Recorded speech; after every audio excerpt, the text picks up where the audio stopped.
Main presentation will be from Mr. Aksel Kaan Oz from IAC in Germany, whose specialization is PV module production.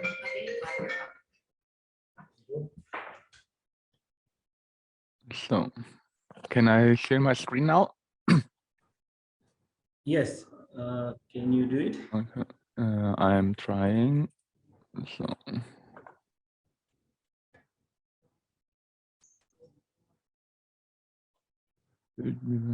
Yeah, we can. It's okay. You can see it? Yeah, we can see it. So, okay.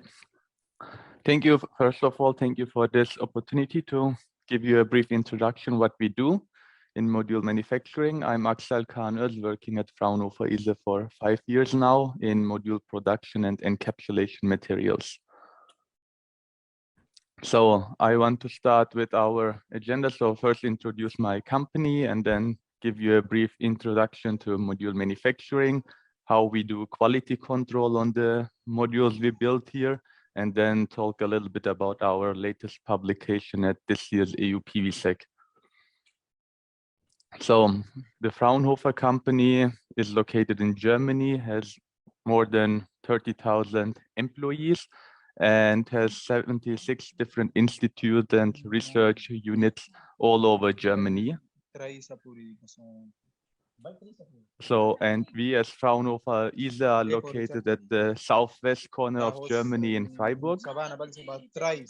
When we come to Fraunhofer ISE, we have around 1,400 employees working in the solar energy area, and we are doing research in this area for longer than 40 years now. We have 5 main departments: the photovoltaic, energy efficient buildings, solar thermal power plants and industrial processes, hydrogen technology, and also power electronics and grids. I am, as you think, in the department photovoltaics. Here we have 4 main things: silicon photovoltaics, 3, 5, and concentrator photovoltaics, perovskites, and photovoltaics modules and power plants. My team is in module technology and encapsulation and integration. So in our department, we do everything in the module from soldering to conductive adhesives, module materials, designing new PV modules, or also for road integrated, building integrated PV, vehicle integrated PV, all areas where PV is usable. And then we have also a simulation team which does FEM simulations and module assessments. We as team encapsulation start with the BOM evaluation. So with the bill of material, when there is a new product, we first check for different materials.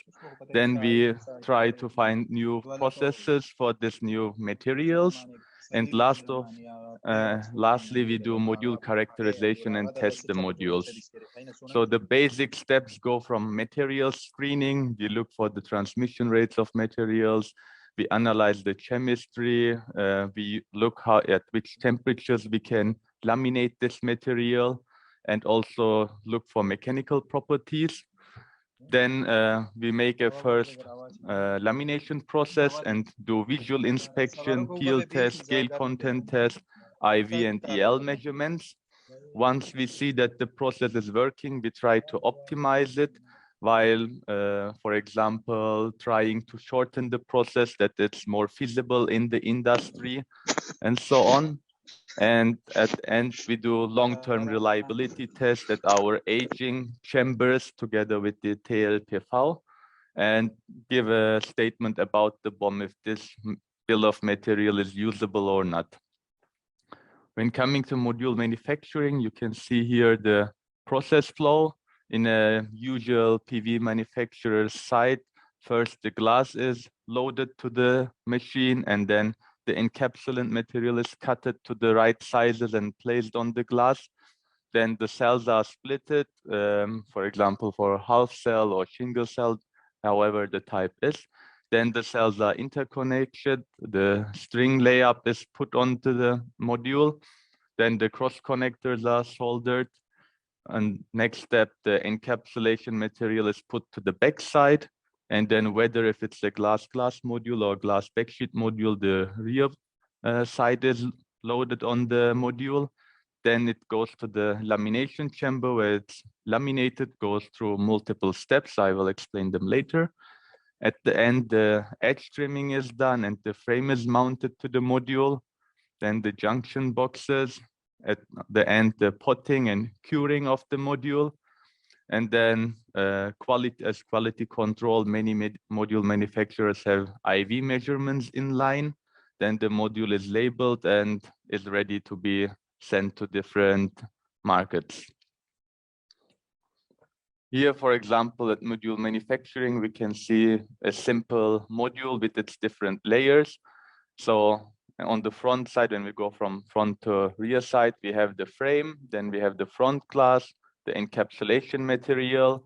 There are many different encapsulation materials as EVA, POE, TPO, and still new materials are coming to the market regarding the new cell types and the new needs of the solar cells and modules. Here the solar cells and then the encapsulant on the back side. At the end, whether if it's a glass module or glass backsheet module, we have backsheet or glass and the junction box for the electrical system. I also brought some new trends in the PV market for those who are interested. As I said, when we do BOM evaluation, for example, different manufacturers come and tell us which cell technology they want to use. You can see here how the how fast the cell technology is changing, and every cell type has different needs. And then we have to analyze, for example, different encapsulant materials and say, okay, for this cell type, you can use this encapsulant, or for the next one, you can use another encapsulant. And until this year or until now, as most of you know, PERC cells were dominant in the PV market, but from now on, the trend is changing and TOPCon is coming more and more to the market. Another thing are heterojunction, silicon heterojunction solar cells, and hot topic, which is there are much research is done, is perovskites, but it's not on the market yet.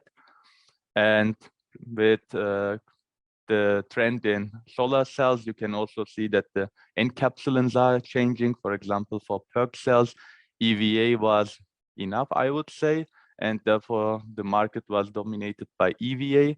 But for the different new cell types, we see that there are sometimes problems with EVA and that the new cells have different needs. And therefore, we can see that there are also many new encapsulants in the market becoming more popular. One of them is POE, shown here in gray, or PVB in building integrated photovoltaics, and many other types. And also with the solar cells, some of them are more sensitive to moisture, for example. And for those, the market is preferring more and more glass modules. There you can see the amount of orange modules is increasing compared to the glass backsheet ones or foil modules.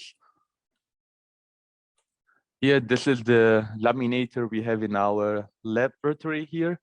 Many manufacturers have these in lines, and so each chamber is placed after the other one, but due to the size of our laboratory, it was not possible for us. So our laminator is a multi-stack laminator.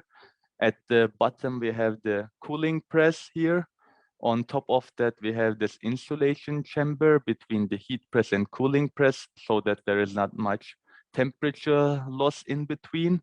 The third floor is the heat press 1, which is a membrane plate with pin systems. We have also this membrane plate system without pin systems.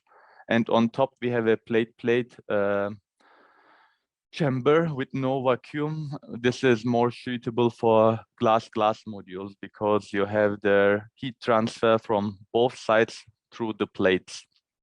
And the biggest module, the biggest size we can laminate here for now are modules in the sizes of 1.2 meters to 2.2 meters. After building our modules here, we do our quality controls to see if this bill of material works good or not. One of the tests is the peel test. used a lot in the PV industry. There we can check the adhesion between the EVA and backsheet, or also between the glass and EVA. There are two different types, the 90-degree peel test and the 180-degree peel test. We do the 90-degree one in our lab. And here we can see the adhesion forces between the different layers. So if the module would stand good to the environmental impacts, or if there would be very fast delamination because the different layers have not good adhesion in between them. And so, for example, if the adhesion is not good enough, we can say that whether the process temperature was not high enough so that the adhesion between the two layers is not strong enough, or maybe the process time was not long enough for the reaction to take happen, so we have to use a longer process. These kind of conclusions we get from this test. And then we have the Soxhlet extraction test, which is to check the quality of the module in chemical ways. Here we measure the Gale content. And this also shows us if the process is long enough, or if the lamination temperature is suitable for the encapsulant material, because we measure here the curing kinetics between the encapsulant material. And in the market, there is no specific standard, but it's said that the module's degree of cross-linking should between at least 70 to 80% for EVA. And here we check if the reaction time was long enough to make such a high degree of cross-linking or Gale content or not. When coming to our this year's contribution, the title was temperature distribution during the lamination process of PV modules and its influence on the degree of cross-linking. We did this test for EVA because still EVA is the most dominant encapsulant in the market. And our simulation team developed a simulation tool, which is able to simulate the temperature within the module during the lamination process, and it can also simulate the degree of cross-linking. And our setup was like this. We put the glass here on the bottom, and then we used K-type thermocouples, 4 of them, 2 on the front side and 2 on the back side of the module. And between the encapsulant and the thermocouples, we place Teflon sheets, because when the module is laminated once, we wouldn't be able to use the sensors anymore. And to make this experiment more environmental friendly, I would say, and that we can use the sensors more often, we place this Teflon sheet in between the encapsulant and the sensors, so that we could use the sensors multiple times, and we had only to change the encapsulant and the cells in between. And with this setup, we sent this prototype module in the laminator, and we could measure the temperature during the whole lamination process. We did it for 2 different EVA types, and we also used, once we used only Teflon, so we didn't put any solar cell in the module, and once we put solar cells, here our goal was to see if the extra layer of solar cells would affect the temperature in the module a lot or not, and if it has any influence on the degree of cross-linking of the module at the end. And yes, the first experiment we did with glass backsheets module in the plate membrane chamber. And then when we found out the initial results, we went in more detail and did the extensive study. There we also built glass modules, and we used both the heat press 1 and heat press 2 for the glass modules, because as I explained, for glass modules, the plate chamber is more suitable because of the heating from both sides of it. These are our results of the temperature profile during lamination. Here we have once the simulation with the dots and the measurements we did with the continuing line. Here, for example, we can see that at the beginning of the process, we have higher temperatures on the back side compared to the front side at the glass backsheet module. And this is the same for in our simulation. We can see that the orange line is a little bit higher. This is the evacuation process where the evacuation is taking place, that there are no bubbles in the module. And then once we apply the pressure on the module and there is direct contact from both sides with the membrane and plate, we see that the temperature increases much faster compared to the beginning. There is a peak in a short time, and then it's coming to its saturation point where we reach the lamination temperature. And after the 750th second, the module is going to the cooling chamber where it's cooled down, and then we get our ready module, so to say. And the graph on the right side is done for the glass-glass setup. Here at the glass-glass setup, we see again at the beginning the difference between front side and back side. However, this time the front side is warmer than the back side. So our conclusion is that here, when we have the glass backsheet module, the glass is thicker than the backsheet. Therefore, there is a faster temperature transfer from the backside inside the module, and therefore the backside is warmer at the beginning. However, when we have both on both sides the glass and the module is here in heat press 1, so we have active heating from the bottom side, it's going faster from the front side. And when it's once in heat press 2, where we have 2 plates on both sides, then we see that due to the fact that on both sides we have glass, we can see that the temperature transfer is homogeneous and we reach the same temperature on both sides of the module, so to say. And this shows also how important this plate step is, because if the module would be laminated only on the plate membrane chamber, then it would get more actively temperature from the bottom side, and this would cause for inhomogeneities in degree of cross-linking on different places in the module, for example, on the front and back side, which we showed here. So here we analyze the degree of cross-linking and look for a correlation between the temperature. And here, for example, at this dotted ones, these are the glass-glass modules. And we can see when the glass-glass module is only in heat press 1, the front side has a higher degree of cross-linking compared to the back side, because it observes more temperature from the front side.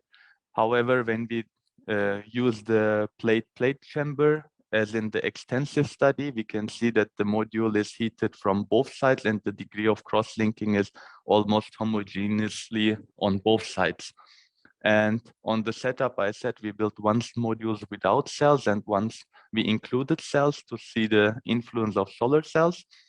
The orange ones are the modules without solar cells, and we can see here, for example, once for the glass backsheet module with no cells, the degree of cross-linking is almost 90%. And then when we check the ones with cells, we can see that the degree of cross-linking decreased. It's also the same trend for the glass-glass module. So in all different combinations, we can see that always the orange graph, that the orange one is higher than the ones with solar cells. And our conclusion is that even though that the cell is so thin, it has an influence to the temperature transfer in the module, and therefore also an influence to the Gale content of modules with almost 5%. Yeah, 3.5 to 6.5%. And this is the result of our simulation. When we simulated the degree of cross-linking, we see that our simulation is fitting perfectly in this area, but at the end of the simulation, we can see that the simulation is giving a little bit higher results than the actual measured values. This was the first version of our program, and we worked more on it. Now it fits better, but even though that it's the first version of our simulation tool, it was very successful, we would say. And the goal of this was that we don't need to build modules for every new experiment from now on. Instead, we can first use our simulation tool and check, for example, here, how many seconds or how many minutes the process should take. so that we reach the temperature we want and we have a homogeneous temperature on the front and back side of the module. And we can also see how long the process needs that we reach the certain degree of cross-linkings we want in the module. And this would save us time, and on the other side also many module materials, and would be economically beneficial for research institutes and also for manufacturers which are working on new module types, for example. So our summary was, if the lamination process is too short, then we have temperature differences on both sides of the modules, and therefore different degree of cross-linkings on both sides. And also that adding cells into the laminate causes a decrease in degree of cross-linking, because in literature so far, there are many works which say that they can simulate the degree of cross-linking or the temperature in the module, but they always say that they neglect the solar cells because it has such a less influence. But actually our study showed that the influence is 5 to 6% and not negligible, we would say. And last but least, the simulation tool showed promising results for the degree of cross-linking prediction and also the lamination process. And as we said, we are still working to optimize it more. And yeah, thank you for your attention and for listening. Vielen Dank, Aksel. It was a very good presentation. Very enlightening. And also, we will see how this advanced technology can be used in South Asian countries like Pakistan. So in the future, we'd like to introduce such concepts also here. And now, waiting for that. Yeah, hopefully we can collaborate with IAC Germany and also other research institutes in Europe. So finally, now we'll have a question and answer session. Those who have questions, please raise your hands. If you want to ask Mr. Aksel, or you can also ask Mr. Saad Rashid from Green Wind Energy, who is also here. So first of all, I think Mr. Ezaz can ask a question.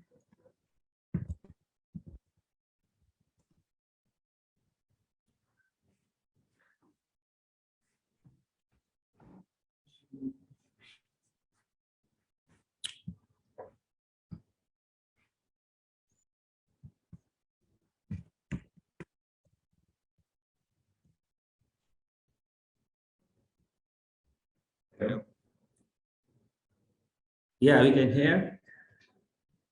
Okay, thank you for such a helpful and informative. Thank you for such a helpful and informative webinar and presentation. I have just one simple question. Could you let us know which simulation tool was used in the simulation test? Our colleague made it by MATLAB. Oh, via MATLAB. Okay, thank you. Thank you, Mr. Ezaz, for your question. And now Mr. Aftab Khan will ask another question. Aftab. First of all, thank you, Mr. Aksel, for such an interesting presentation about the manufacturing processes and how efficiently you are trying to make it better.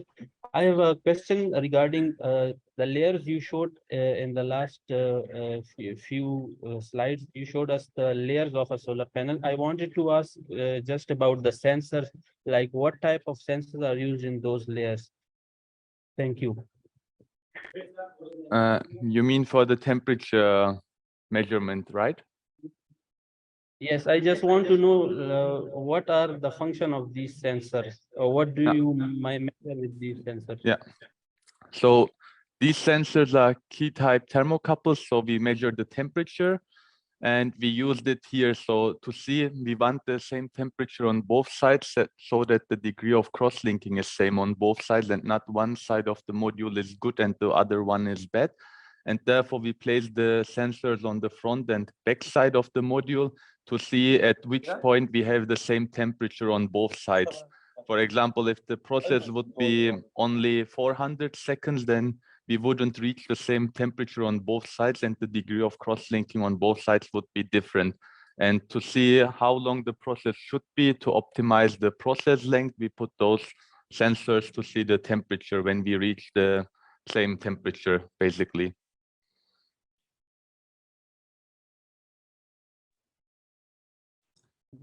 Thank you, Aftab, for your question, and thanks, Aksel, for answering. And now, Mr. Mohammed Subhan Qureshi.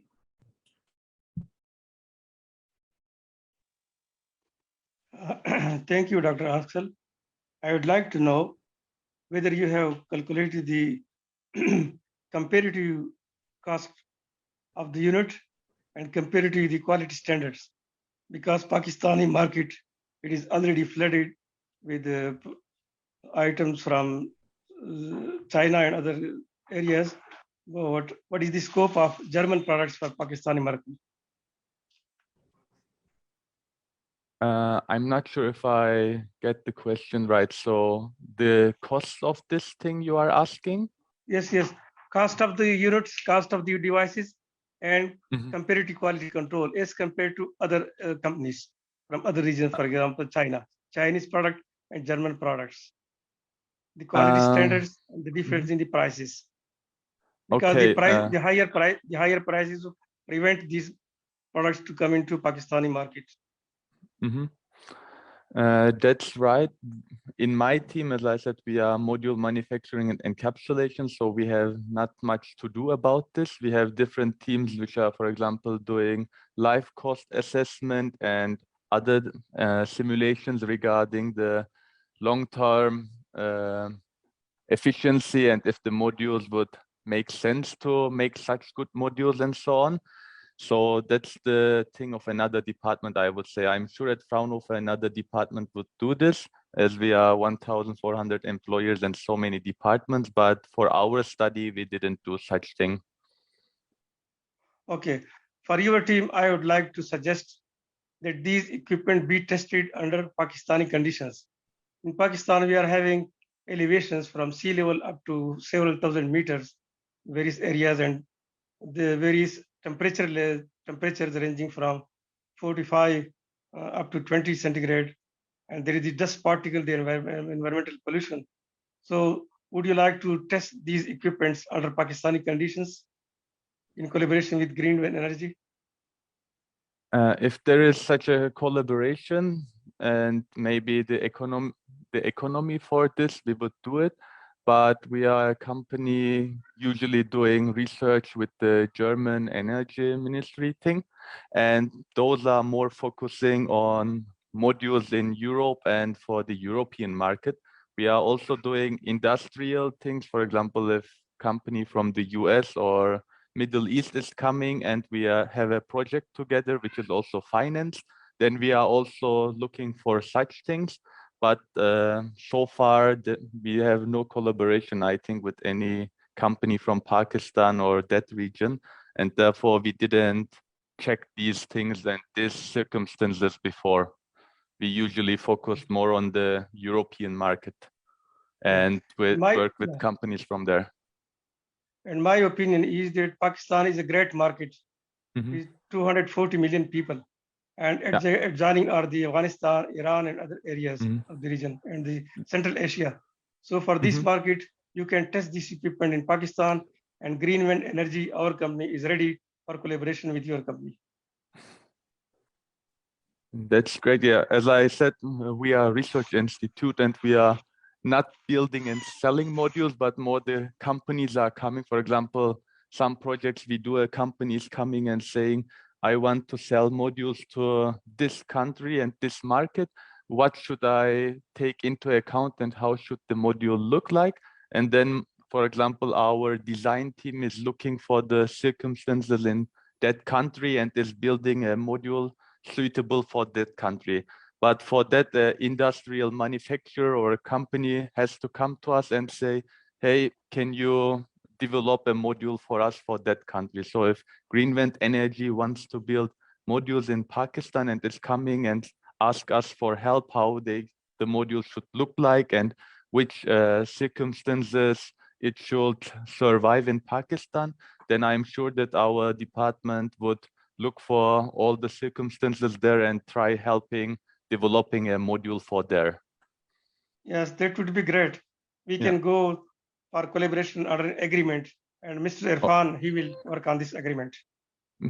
Yeah, if you have interest in such collaboration and such a project, then you can send me a mail. You know our mail address, and then we can talk about that further project.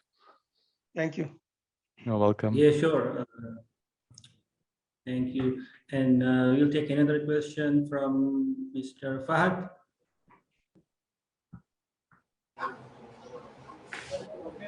Good noon, everyone. Thank you, Mr. Aksel. I would like to ask a question about the size of a PV module. Is this possible to reduce the size of the PV module in the future? It is possible to reduce the size of mini modules, but Yes. the trend we are observing now is more that the module size is getting bigger and bigger because they are starting making utility scale big, very big solar power plants, and they don't want to use many single modules and make a farm with, I don't know, 2,000 small modules. Instead, they prefer making a farm with less modules but bigger in size. So it is possible to make also smaller modules. For example, for our test, when we are doing the test, we always start with making modules, with mini modules, we call them, having only one solar cell. There we can do the first test, and if it works, then we try making a standard size module and check if we can compare the results of the mini module with the standard size module. So making smaller modules is no problem, but the trend now is more going to bigger and bigger modules. And that was also because I showed that we can make modules with 1.2 meters to 2.2 meters max, but there are also companies coming and saying if we can build modules with 3 meters or 3.5 meters and test them, and we have to say our laminator is too small for such big modules right now. Thank you, sir. Thank you. And does anyone have another question?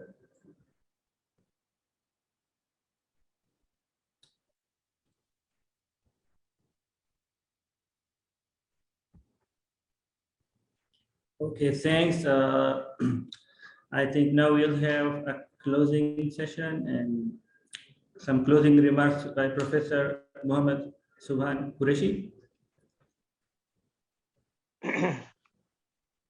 Thank you, Mr. Irfan. I am thankful to everybody for joining this session. It was a good session sensitizing everybody. We are thankful to Greenvent Energy team and also our guest speaker, Mr. Aksel from Germany. And it is a best model in Pakistan in which the US return graduates, they have joined hands and established this startup. And Pakistan is facing the problem of energy crisis, the higher cost of energy, and the unemployment in the youth. So we have provided solution to all these issues, and with the collaboration with the German company, Mr. Aksel, we can open windows for their market, and we can provide a variety of inputs in the solar energy to Pakistani consumers. So I am thankful to everyone, especially Mr. Aksel. Thank you. Thanks, Professor Mohammed Subhan Qureshi, and also vielen Dank, Mr. Aksel, for it's an honor for us to have you with us here in this webinar. And thanks everyone for joining. Our webinar was also live streamed on Facebook, and it is now available on the Green Wind Energy page and your page.